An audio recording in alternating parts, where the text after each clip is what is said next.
Hello again. I apologize for it being so long since my last video. There's been some hectic things going on, but I have another message today, and hopefully it'll register with you just as the last one did. Today, I want to talk about what do we say to the God of death.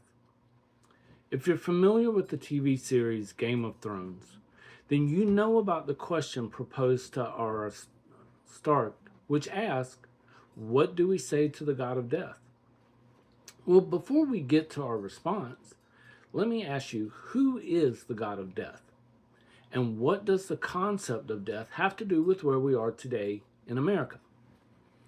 Well, the scriptures in the Bible point out that death is a real enemy. And in our Western mentality, we don't like to think about dying or losing someone we love in death. So there's a conflict. We are uncomfortable with it. It makes us uneasy. We relegate death to the hidden shadows of existence. We ignore death, and we ignore our fear of death. But ignoring something places it in the shadows of our mind where it continually stalks us as we continually seek to avoid it. However, what if there was a way to face it? What if you didn't have to be afraid of death? And what if there was actually power over death? See, death entered the scene in the beginning. It came through a choice, and it came by the usurping of power. A seraphim, the serpent of old, proposed an insightful thought as to how Adam and Eve could wield the authority given to them. They chose to go their way over God's way, resulting in the consequence of death. That is, a separation from life. Their existence in that moment became finite and limited, as did their dominion over creation. So then, according to Scripture, the serpent was cast to the earth to eat of the dust of the earth. This was his moment to reap of the consequences of his rebellion. He was cast from the light to the realm of darkness. He went from enjoying the fruit of life to the emptiness of death. And in this judgment, the only thing he could lay claim to was those that dwelt in death. I know for some, this is a little bit deep in theology, but I promise there's application. Imagine, if you would, the image presented by the movie The Lion King. Everything the light touches was their kingdom. But the shadowy places, they were represented as a place of death. And, that included the elephant graveyard. It was dominated by the hyenas, scavengers. And then when Scar took over the Pride Lands, bringing the hyenas into those Pride Lands, they became a land of death and despair as well. Well, the good news is that you have a choice. You can choose to live in life or death.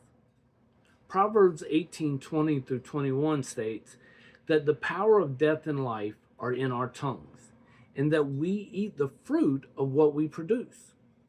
We choose every day if we're going to be a vessel of life or of death. We choose whether we're going to produce life or exist in a state of perpetuating death. Think about how you speak to the people around you. Did you know that according to psychology, negative statements do more damage than positive statements build up? When you verbally tear down your child, your spouse, or your coworker, they are more likely to remember those negative moments than they are any compliments that you give them. Wildly enough, this also applies to self-talk. Think about how we talk to ourselves. How many times do we speak death into our own lives? You need to understand that it is within you to bring life to your current existence. You can impact people around you simply by speaking life. Even in the darkest places, you can be a vessel of life. However, the negative is also true. You are also capable of producing death. Death is common to all. but life should be held sacred. We talk about being pro-life versus pro-choice, but the truth is we're making the wrong polarization of perspective.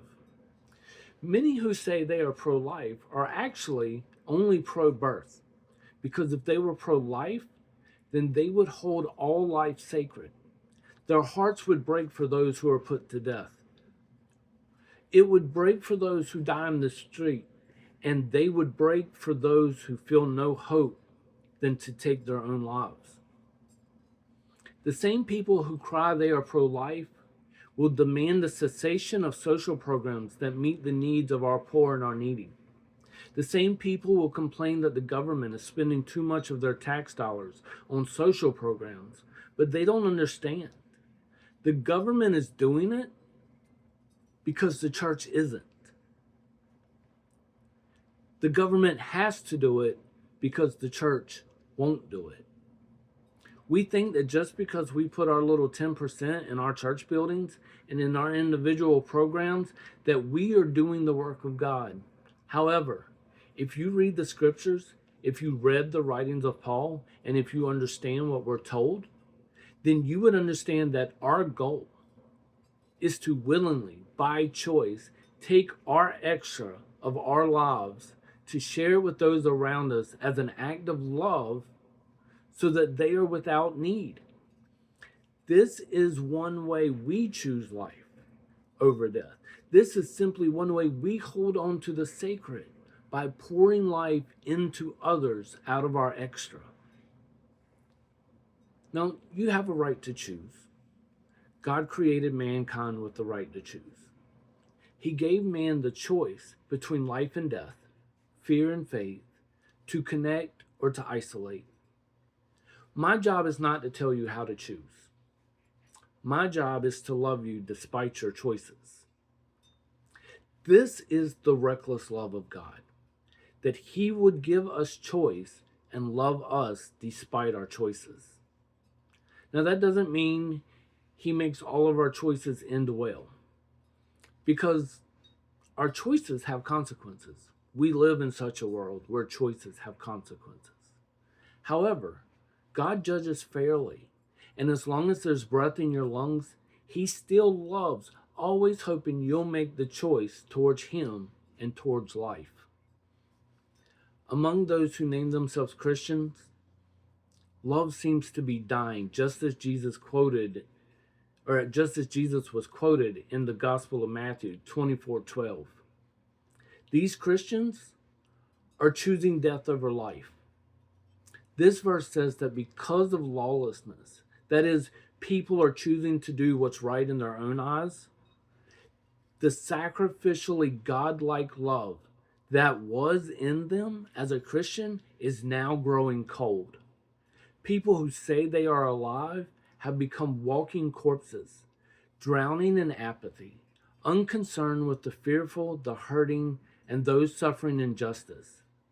If your heart does not beat with compassion for these orphans, these lost sheep, then you're already dead in your own pursuits, and they are being pursued by the God of death with no defense.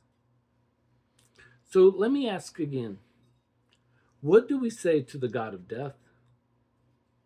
My response is, we choose the sacred. We choose life. Please, if you enjoyed this video, like it, share it, follow. It's up to you. Just be life in the world you're living in. Thank you.